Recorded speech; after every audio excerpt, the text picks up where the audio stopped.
Every day, dozens of cargo ships cross the Panama Canal, carrying goods between the Atlantic and Pacific Oceans. But the canal doesn't use seawater to move these ships.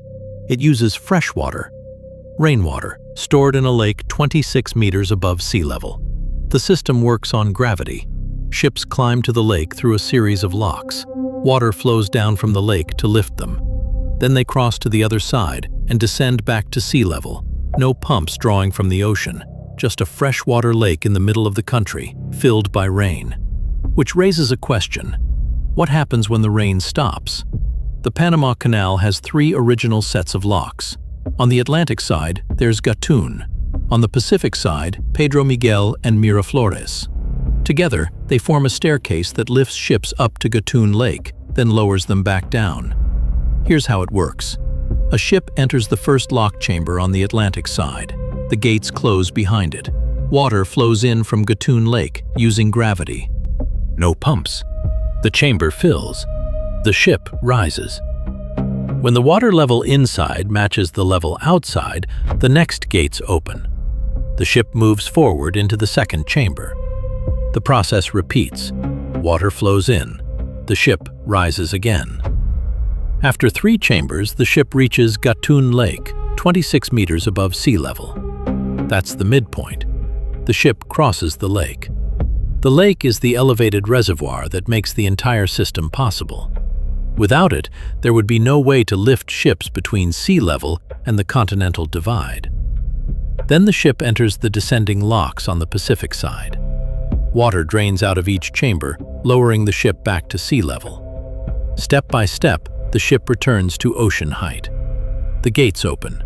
The ship exits to the Pacific Ocean. Gravity moves the water. The lake provides the supply.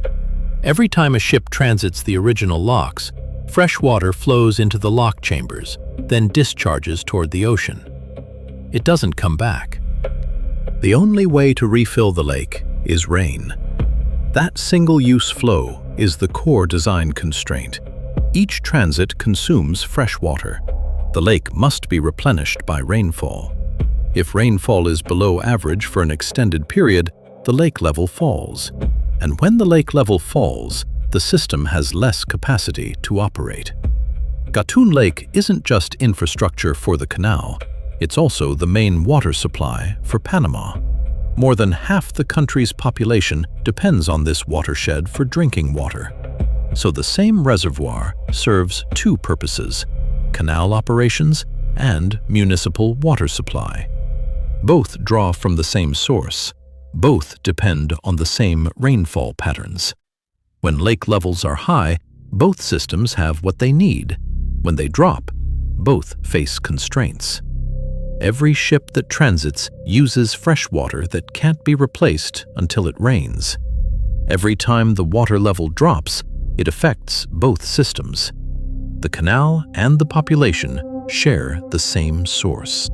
When rainfall is below average for an extended period, the lake level falls further than expected, and both the canal and the municipal water supply feel the pressure. It's a shared resource, and during a drought, that dependence becomes visible. In 2023 and 2024, the Panama Canal faced an El Niño drought. El Niño typically affects the region in the year following the event itself. This time, it brought lower rainfall across the watershed. Gatun Lake levels dropped. The Canal Authority had to make adjustments. They reduced the number of daily transits. Transit restrictions were implemented. The drought revealed the core dependency the system had always operated on, but rarely had to confront so directly. The canal depends entirely on rainfall. When the rain doesn't come, operations scale back to match what the lake can provide. The watershed captures rain. The lake stores it. The locks use it. When the lake level falls, the system has to reduce capacity until conditions improve. By late 2025, the rains returned. Gatun Lake levels were described by the Canal Authority as historically high. By May 2026, the canal was operating at 38 daily transits, with no restrictions forecast through December 31, 2026. For now. The Canal Authority didn't just wait for the rain to come back. In December 2025, they activated a series of water-saving measures to extend the usable supply and reduce consumption per transit. Some of these are operational adjustments. Smaller vessels can transit simultaneously in the same lock chamber, which reduces the number of individual lockages. The authority also uses interior gates within the lock chambers to reduce the volume of water needed to fill each one. And during critical periods, they temporarily suspend hydroelectric generation at the Gatun Dam so that more water stays in the lake instead of flowing through the turbines. The expanded Niño Panamax locks, which opened in 2016, include a different water management approach. These locks have water-saving basins built into their design. The basins reclaim part of the water used during each transit. According to the Canal Authority, the basins save 1 cubic hectometer of water daily. The original locks discharge fresh water toward the oceans with each transit. The Niño Panamax locks recycle a portion of it. Both systems still draw from Gatun Lake. Both still depend on rain to refill what they use. The water-saving basins don't eliminate the dependency, but they reduce how much water the system consumes per crossing. That means more transits are possible at a given lake level. These measures don't change the underlying constraint. They extend how long the system can operate when rainfall is below average. They buy time. But they don't replace the rain. Looking further ahead, the Panama Canal Authority identifies Rio Indio as essential for expanding water storage capacity and strengthening resilience against more frequent and intense droughts. Climate projections suggest that such droughts are becoming more likely.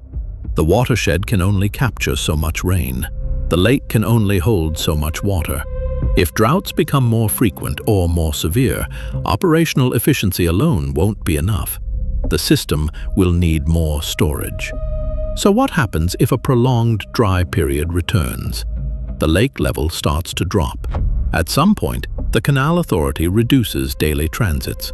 Fewer ships move through. If the dry conditions continue, restrictions tighten further. The system scales back, step by step, until the water level stabilizes or the rains return. It's a scenario ladder, not a single breaking point. Water-saving measures activated in December 2025 help extend the available supply. The system draws down the lake more slowly. Ships still move through, though perhaps fewer per day than during wetter periods. Prolonged dry conditions require deeper restrictions. If the drought extends across multiple seasons, the canal has to reduce capacity further. The number of transits drops. The canal continues to function, but at reduced throughput. The operational range is determined by the lake level, and the lake level is determined by rainfall. The canal handles traffic between two oceans. It connects trade routes between the Atlantic and Pacific, and it runs on local weather. It depends on rain falling in a specific watershed at a specific time of year. When rainfall is adequate, the system maintains its operational level. When it isn't, the canal adapts within the limits of what the lake can provide. That dependency has been part of the design since the canal opened.